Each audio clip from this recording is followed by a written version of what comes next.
정부가 813 부동산 대책을 발표했습니다. 이번 대책의 핵심은 수도권의 주택 공급을 더 늘리고 실제로 집이 지어지는 속도를 높이고 청년과 실수요자의 주거 부담을 줄이겠다는 것입니다. 가장 눈에 띄는 숫자는 수도권 23만 호 이상 추가 공급입니다. 그렇다면 이 정도 공급이면 집값이 실제로 잡힐까요? 또 대출과 금융 지원이 늘어나면 오히려 집값이 다시 오르는 것 아니냐는 걱정도 나옵니다. 오늘은 이번 813 부동산 대책의 핵심을 쉽게 정리해 보겠습니다. 먼저 수도권 23만 호 공급부터 보겠습니다. 정부는 기존 주택 공급 계획에 더해 수도권에 23만 호 이상을 추가 공급하겠다는 방향을 제시했습니다. 여기에는 신규 택지, 기존 공공택지, 재개발과 재건축, 임대주택 같은 여러 방식이 포함됩니다. 부동산 시장에서는 공급이 부족하다는 인식이 강할수록 사람들이 앞으로 집값이 더 오를 것 같다고 생각하기 쉽습니다. 그래서 정부는 앞으로 집이 더 많이 나온다는 신호를 시장에 주려는 것입니다. 하지만 여기서 정말 중요한 것은 23만 호라는 숫자 자체가 아닙니다. 집은 발표한다고 바로 생기지 않기 때문입니다. 택지를 정하고 인허가를 받고 착공하고 공사를 하고 입주하기까지 오랜 시간이 걸립니다. 그래서 이번 대책에서는 공급 속도를 높이는 내용도 중요합니다. 공공택지 사업의 경우 착공까지 걸리는 시간을 크게 줄이는 방향을 추진하고 있습니다. 정부가 강조하는 것도 바로 이 부분입니다. 몇만 호를 발표했느냐보다 실제로 언제 착공하고 언제 입주할 수 있느냐가 더 중요하다는 것입니다. 왜냐하면 시장에 실제 주택이 나오기 전까지는 공급 부족에 대한 불안이 계속될 수 있기 때문입니다. 다음은 재개발과 재건축입니다. 수도권에서는 새로운 땅을 계속 확보하는 데 한계가 있습니다. 그래서 기존 도심이 노후주택을 정비해서 새 집을 공급하는 방식이 중요합니다. 정부는 재개발과 재건축 절차를 더 빠르게 진행할 수 있도록 일부 규제와 절차를 정비하는 방향을 내놓고 있습니다. 이게 잘 작동하면 서울과 수도권 도심 안에서 주택 공급을 늘릴 수 있습니다. 하지만 현실적으로 재개발과 재건축은 쉽게 끝나는 사업이 아닙니다. 주민 동의도 필요하고 분담금 문제도 있고 공사비도 올라가고 사업성이 떨어지는 지역도 있습니다. 그래서 정부가 절차를 줄이더라도 실제로 얼마나 많은 사업장이 빠르게 움직일지는 지켜봐야 합니다. 이번 대책에서 또 하나 중요한 부분은 청년과 실수요자 금융 지원입니다. 요즘 수도권 집값은 월급만 모아서 마련하기가 쉽지 않은 수준입니다. 특히 처음 집을 사는 사람이나 신혼부부, 청년층에게는 대출 조건이 매우 중요합니다. 정부는 실수요자의 주거 부담을 줄이기 위해 정책금융과 주거 지원을 강화하는 방향을 추진하고 있습니다. 여기서 많은 분들이 한 가지 의문을 가질 수 있습니다. 대출을 더 쉽게 해주면 집을 살 수 있는 사람이 늘어나고 결국 집값이 다시 오르는 것 아니냐는 문제입니다. 실제로 부동산 시장에서는 대출과 금리가 집값에 큰 영향을 줍니다. 대출이 쉬워지면 같은 소득을 가진 사람도 더 비싼 집을 살 수 있습니다. 그러면 시장 수요가 늘어날 수 있습니다. 반대로 대출을 강하게 제한하면 집을 사고 싶어도 자금을 마련하기 어려워지면서 수요가 줄어들 수 있습니다. 그래서 부동산 정책은 매우 어렵습니다. 공급만 늘리면 되는 것도 아니고 대출만 조이면 되는 것도 아닙니다. 실수요자는 보호하면서 과도한 투기 수요는 막아야 하기 때문입니다. 이번 대책도 그 균형을 얼마나 잘 맞추느냐가 중요합니다. 또 하나, 전월세 시장도 봐야 합니다.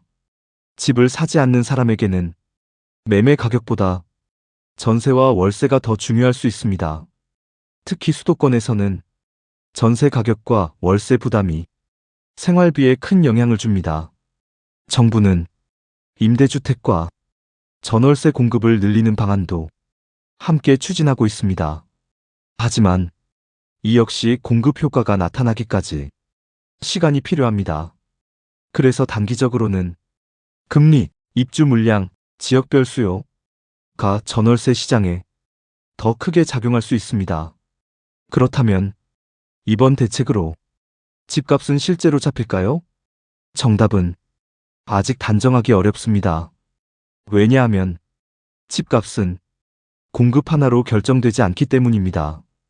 금리, 대출 규제, 소득, 일자리, 교통, 교육, 지역 선호, 인구 이동 같은 요소가 모두 영향을 줍니다. 예를 들어 수도권 전체에 많은 주택을 공급하더라도 사람들이 실제로 살고 싶어 하는 지역과 공급 지역이 다르면 집값 안정 효과가 제한적일 수 있습니다. 반대로 교통과 일자리가 좋은 지역에 충분한 물량이 공급되면 시장 불안을 줄이는데 도움이 될 수 있습니다. 그래서 공급 숫자만 볼 게 아니라 어디에 공급되는가를 함께 봐야 합니다. 무주택자라면 이번 대책을 어떻게 봐야 할까요? 단순히 집값이 떨어질까? 만 볼 필요는 없습니다. 오히려 내가 받을 수 있는 정책 대출이 있는지, 신규 택지가 어디에 들어오는지, 공공분양이 언제 나오는지, 임대주택 공급은 어떻게 되는지 같은 현실적인 부분을 함께 봐야 합니다. 특히 신규 택지 위치가 매우 중요합니다. 출퇴근이 어려운 지역이라면 아무리 집이 많이 공급돼도 수요가 약할 수 있습니다. 반대로 교통망이 좋아지고 일자리 접근성이 높은 지역이라면 수요가 강하게 유지될 수 있습니다. 집을 이미 가지고 있는 사람이라면 이번 대책이 자신의 지역에 어떤 영향을 주는지 더 궁금할 수 있습니다. 하지만 전국 집값이 한 방향으로만 움직이는 것은 아닙니다. 서울 핵심 지역과 수도권 외곽, 신도시, 지방은 수요와 공급 구조가 다릅니다. 그래서 전체 부동산 시장보다 자신이 관심 있는 지역에 공급 계획, 교통 계획, 재개발 가능성, 입주 물량을 함께 보는 것이 중요합니다. 건설업계에도 이번 대책은 중요합니다. 주택 공급을 늘리려면 건설사가 실제로 사업을 해야 합니다. 하지만 최근 건설업계는 공사비 상승, 인건비 상승, 금융비용, PF 문제 등으로 어려움을 겪고 있습니다. 정부가 공급 계획을 세워도 건설사가 자금 문제로 사업을 시작하지 못한다면 실제 공급은 늦어질 수 있습니다. 그래서 금융 지원과 PF 문제도 함께 해결해야 합니다. 이번 813 부동산 대책을 보면서 또 하나 중요한 것은 발표와 실행은 다르다는 점입니다. 과거에도 많은 주택 공급 대책이 나왔습니다. 하지만 실제 사업이 지연되면서 시장에 충분한 주택이 제때 나오지 못한 경우도 있었습니다. 그래서 이번에는 발표한 물량이 실제로 착공으로 이어지는지 계속 확인해야 합니다. 결국 시장 신뢰는 정부가 몇만 호를 발표했느냐가 아니라 실제로 공사가 시작되고 입주가 이루어지는 모습을 보여줄 때 생깁니다. 이번 대책은 단순한 부동산 뉴스만은 아닙니다. 집값은 청년 결혼, 출산, 직장 선택, 생활비, 가계대출, 소비와도 연결됩니다. 집값과 전월세가 너무 높으면 젊은 세대는 주거비에 더 많은 돈을 써야 하고 다른 소비나 저축을 줄일 수밖에 없습니다. 그래서 부동산 문제는 경제 문제이면서 동시에 사회 문제입니다. 특히 청년층 입장에서는 아무리 열심히 일해도 집을 살 수 없다는 인식이 강해지면 사회 전체에 대한 불안과 박탈감도 커질 수 있습니다. 그래서 정부가 공급을 늘리는 것만큼 실수요자가 실제로 감당할 수 있는 가격의 주택을 확보하는 것도 중요합니다. 결국 이번 대책의 핵심은 공급, 속도, 금융 지원. 이 세 가지입니다. 하지만 이 세 가지가 서로 충돌하지 않도록 균형을 맞추는 것이 중요합니다.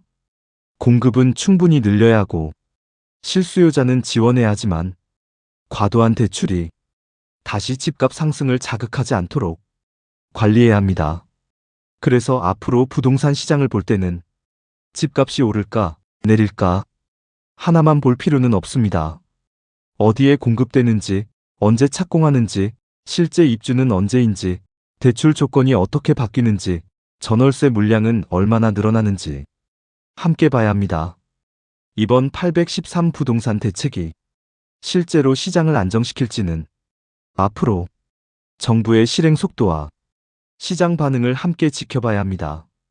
AI 인사이트 연구소에서는 AI 기술뿐 아니라 부동산, 경제, 산업, 생활처럼 우리 삶에 직접 영향을 주는 사회 변화를 누구나 쉽게 이해할 수 있도록 계속 정리해드리겠습니다.